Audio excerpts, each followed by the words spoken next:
तो सबसे पहले तो हमारे सभी व्यूअर्स का ढेर सारा शुक्रिया सीएनबीसी आवाज पर अपना भरोसा बनाए रखने के लिए और हफ्ते दर हफ्ते सीएनबीसी पर अपना ये कॉन्फिडेंस जताने के लिए। मार्केट आज के दौरान सीएनबीसी आवाज को ज्यादातर दर्शकों ने देखना पसंद किया है। लगभग 63% व्यूअर्स हमारे साथ जुड़े रहे हैं मार्केट खुलने के दौरान। और अगर आप मेगा सिटीज की बात करें तो मेगा सिटीज में भी सीएनबीसी आवाज नंबर 1 रहा है 51% से ज्यादा मार्केट शेयर के साथ। तो क्लियर लीडर उभर कर आया है सामने सीएनबीसी आवाज लगातार हफ्ते दर हफ्ते।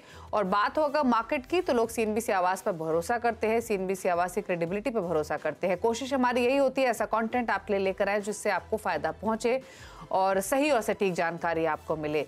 तो एक बार फिर से सीएनबीसी आवाज को नंबर 1 बनाने के लिए, सर्वश्रेष्ठ बिजनेस चैनल बनाने के लिए हमारे दर्शकों का बहुत बहुत शुक्रिया। उम्मीद करते हैं आपका और हमारे ये साथ यूं ही बरकरार रहेगा। लेकिन आगे बढ़ेंगे और सबसे पहले इनफैक्ट हम बात शुगर और एथेनॉल की ही करेंगे, लेकिन हम इस पर चर्चा करें उससे पहले आपको सुनवाते हैं कि हमसे एक्सक्लूसिव बातचीत में consumer affair secretary Rohit Kumar Singh ने इस मुद्दे पर क्या कहा। I would like to point out what Petroleum Secretary had just said a couple of days back. He said it's just a pause.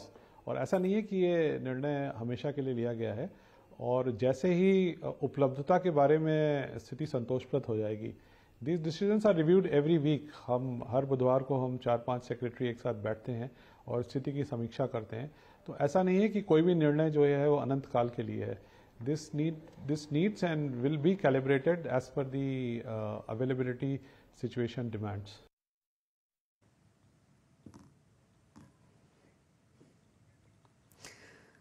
तो ये तो आपने सुना कंज्यूमर अफेयर सेक्रेटरी को, लेकिन अब इम्पोर्टेंट है होने वाली कैबिनेट की मीटिंग जिसमें एक्सपेक्ट किया जा रहा है कि एथेनॉल को लेकर एक बड़ा डिसीजन लिया जा सकता है।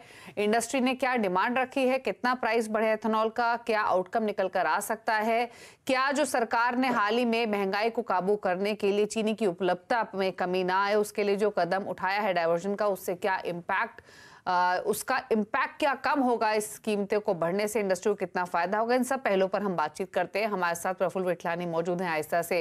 प्रफुल्ल जी नमस्कार, स्वागत है आपका। सबसे पहले तो यही पूछना चाहेंगे, अब सोर्सेस के थ्रू जानकारी तो यही मिल रही है कि एथेनॉल पर बड़ा डिसीजन कैबिनेट ले सकती है।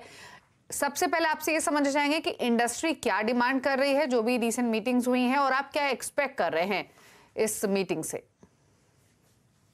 जो सिरप और जूस से जो इथेनॉल बनता है, फिलहाल उसमें कोई चेंज आने की उम्मीद कम है। डिमांड तो ऐसी है कि बी हेवी मोलासिस जो है उनसे कोई ज्यादा क्वांटिटी करीबन 10% या बढ़ जाए 0.2 मिलियन का जो लीटर का बनाने का, वो हमें फिलहाल जो न्यूज आ रही है उसके हिसाब से लगता नहीं कि कोई भी परमिशन दी जाएगी। जैसे कि अभी सेक्रेटरी जी का हमने सुना कि अवेलेबिलिटी चेक कर रहे हैं, तो ये अवेलेबिलिटी जो है वर्ल्ड वो शुगर के लिए है। गवर्नमेंट को चिंता है कि जो अवेलेबिलिटी हमें डोमेस्टिक के लिए चाहिए वो शायद कम गिरेगी। उनके कोई रिसर्च जो है या उनकी जो नंबर्स उनको मिले उसमें उनको डाउट है कि जो डोमेस्टिक के लिए चीनी की शायद कोई दुविधा खड़ी न हो जाए, तो उसके लिए ये प्रिकॉशंस लिया जाता है और हर वीक उसका अवलोकन किया जाता है। इसमें इथेनॉल के प्राइस की जो डिमांड की गई है वो 8 to 10% ज्यादा बढ़ाने के लिए है। और अगर कुछ भी होता भी है तो वो सी मोलासिस से जो है या तो मोलासिस एक्सपोर्ट होता है या दूसरा ऑप्शन रहता है कि इथेनॉल बनाया जाए। पर इथेनॉल कब बनाया जाए? अगर वो 49 रुपीज 41 पैसे का जो दाम है सीएवी पे, उसका करीबन 10% बढ़ावे तो हो सकता है कि एक 4 करोड़ लीटर बन जाए।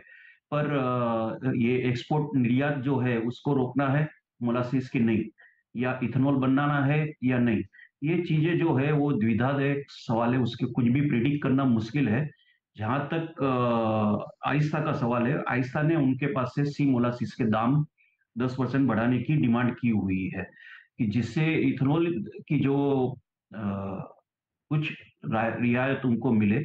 और ये भी है कि भाई जितना भी आप हमें बी हेविस या जो भी जूस से जितना भी बना रहे हैं उसके भी कुछ दाम बढ़ा के दो, तो भले आप शायद दूसरी परमिशन तो नहीं देंगे बनाने की, पर है उसमें प्राइस अभी तक डिक्लेयर किया नहीं गया। वो प्राइस जो डिक्लेयर करना बाकी है वो कैबिनेट में जाएगा, तो उसमें हर एक में 10% दिया जाए तो एक जो है कि एक सहूलत मिल जाए कि जो हीट हो रही है बॉटम लाइन को जहां पे इथेनॉल बनाने की इनफैक्ट लिमिट प्रफुल्ल जी, मैं लगाई आपसे गई। पूछना भी चाहती थी कि जो डिमांड आपने की है 10% कीमत बढ़ाने की, अगर ये डिमांड सरकार मान लेती है, क्योंकि सोर्सेस के थ्रू खबर ये है कि शायद इतनी बढ़ोतरी हो जाए, अगर इतनी बढ़ोतरी हो जाती है तो कितनी राहत मिलेगी चीनी कंपनियों को? क्योंकि जो जो जो शुगर केन जूस के इस्तेमाल को लेकर सरकार ने फैसला लिया है, उससे मान के तो ये चला जा रहा है कि अगले वित्त वर्ष की भी जो अर्निंग्स हैं वो कंपनियों की हिट होंगी। लेकिन अगर ये कीमतें बढ़ा दी जाती हैं एथेनॉल जो भी प्रोडक्शन हो रहा है उसकी, तो क्या थोड़ा राहत मिलेगी कंपनियों को? कितनी राहत मिल सकती है? अगर अक्रॉस द बोर्ड 10% की जाए, चाहे जूस हो, चाहे बी मोलासिस हो या चाहे सी हो, तो फिर थोड़ी सी रियायत मिलेगी। पर ऐसा है कि कैपेसिटी यूटिलाइजेशन डाउन होने से कोई इतना जंप भी नहीं होगा। पर जो सी मोलासिस से जो है उसमें क्या है कि पहले थर्ड ऑप्शन तो है ही नहीं कि उससे चीनी तो बन ही नहीं सकती है। तो गवर्नमेंट का एक ही है कि चीनी जिस बनती है वो मैं इथेनॉल में नहीं जाने दूंगी, ये उनका आज की तारीख में स्टैंड दिख रहा है। अगले बुधवार तक अगर कोई अच्छे फिगर उनके साथ होते हैं डिस्कशन और कोई जूस से या सिरप से बनाने की परमिशन देते हैं, तो that will be a big good positive surprise. Either हमें नहीं दिखता है कि शुगर इंडस्ट्री की बॉटम लाइन या प्रॉफिटेबिलिटी सुधरने के लिए कोई उम्मीद बची हो। अच्छा, क्विकली एक चीज और प्रफुल्ल जी, एक तो कितना डिक्लाइन अब एथेनॉल प्रोडक्शन में रह सकता है इस कदम के बाद जो सरकार ने हाल ही में उठाया है, और दूसरा ये सरकार का जो एम्बिशियस टारगेट था 20% एथेनॉल ब्लेंडिंग पेट्रोल बाय 2024-25 या फिर 30% बाय 29-30, ये कितना सेटबैक इस गोल को लगेगा? देखिए ये इतना जोर से लगेगा कि शायद हम पीछे आ जाएंगे, करीबन 12-13% जाके वापस 10% पे आ जाएंगे। और इसके लिए कोई रास्ता फिलहाल दिखता नहीं है, क्योंकि जब आपके पार्लियामेंट इलेक्शन का ईयर हो और उस समय हाईएस्ट प्रायोरिटी, पहली प्रायोरिटी जो है वो हमेशा वो चीनी को ही दी जाएगी, उसके बाद इथेनॉल, उसके बाद एक्सपोर्ट। तो ये जैसे आप देखते हैं कि न्यूज़ आ रहे हैं, ओनियन के लिए प्रिकॉशनरी स्टेप्स ले रहे हैं, पल्सेस के लिए ले रहे हैं। तो एसेंशियल कमोडिटी जो फूड की है, जो एडिबल आइटम्स रहती है, वो हर एक चीज़ में गवर्नमेंट काफ़ी सतर्क है। और हमें कोई उम्मीद नहीं है, पर्सनली मुझे, कि अगले बुधवार को कोई भी चेंज आ जाए ऐसा। एक्सेप्शनल केस जो सी मोलासिस में या तो एक्सपोर्ट को आप एक ऑप्शन है या इथेनॉल का है, तो इथेनॉल का देने से कोई 4 करोड़ लीटर बन जाएगा। पर एक बात जरूर है, मैं आपको कहूंगा कि जो 10% अक्रॉस दी बोर्ड रेट बढ़ा दिए जावे, तो काफी, यानी कुछ ऐसे कि इंटरेस्ट कॉस्ट की सबमिशन के लिए कुछ रास्ता बन जाएगा। ओके, ओके, चलिए, शुक्रिया प्रफुल्ल जी इस मुद्दे पर अपनी राय देने के लिए। तो देखना होगा क्या आउटकम कैबिनेट की मीटिंग में निकल कर आता है। अक्रॉस द बोर्ड 10% हाइक होता है तो रिलीफ मिलेगा कंपनियों को, बाकी डिमांड तो इंडस्ट्री ने की ही है। अब देखना होगा कि क्या फैसला सरकार देती है। शुक्रिया प्रफुल्ल जी आपका।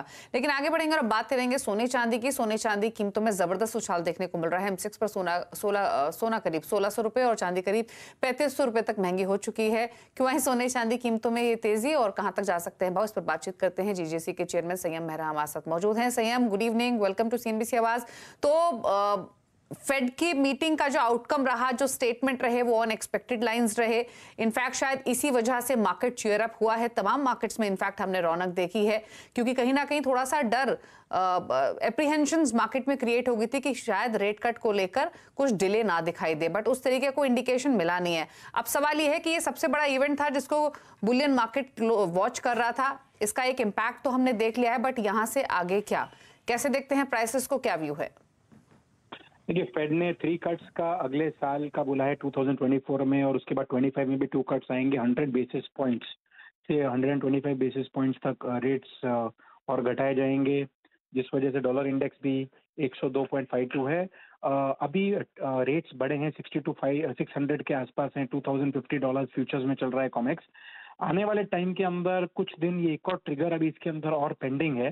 $15 to $20 और रेट्स यहाँ से बढ़ते हुए दिखाई देंगे। इन्फ्लेशन में भी आप देखेंगे 2025 के अंदर 3.3 से 2.2 तक आने की सोच है, जो फेड की PCE जो डाटा के हिसाब से। उस वजह से जो अभी रेट से ट्रिगर जो अचानक हुआ है, और मीडियम टर्म जो है, जैसे जब ईयर एंडिंग होगा जब यूएस मार्केट्स भी थोड़ा स्लो बंद रहेंगी, छुट्टियों का माहौल बनेगा, तब एक बारी $40 to $50 का मीडियम टर्म के अंदर एक गिरावट आ सकती है। उसके बाद जनवरी के अंदर वापस 5 तारीख से जैसे मार्केट्स खुलती हैं 3-4 तारीख के आसपास, फिर वापस जो भाव है फरवरी मार्च तक 125 से लेके $2200 तक, यानी 64 से 65,000 करीब MCX फिर से जाएगा। सो अभी आने वाले टाइम के अंदर जो ये रेट कट्स फेड ने किए हैं, तो अगले साल जो है वो भाव के अंदर तेजी के ही रहेंगे। तो ये जो भाव अभी आए हैं, अगर बाइंग के अंदर ये भाव भी लगे, लॉन्ग टर्म के लिए भी अच्छी बाय है, लेकिन रुकना चाहें तो ईयर एंडिंग के अंदर भी आप सोच सकते हैं बाइंग का। उसके बाद शायद मौका ना मिले, रेट्स धीरे धीरे बढ़ते जाएंगे।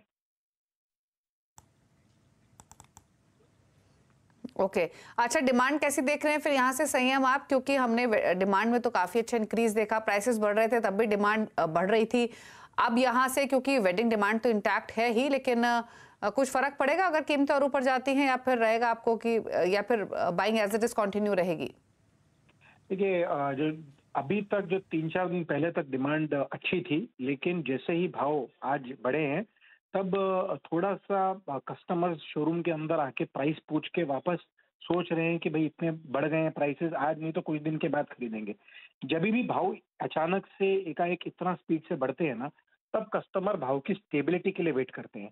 62 600 हो गया तो अगर 7 दिन 10 दिन यही भाव रहेंगे तो कस्टमर फिर से शोरूम्स के अंदर आने लग जाएंगे।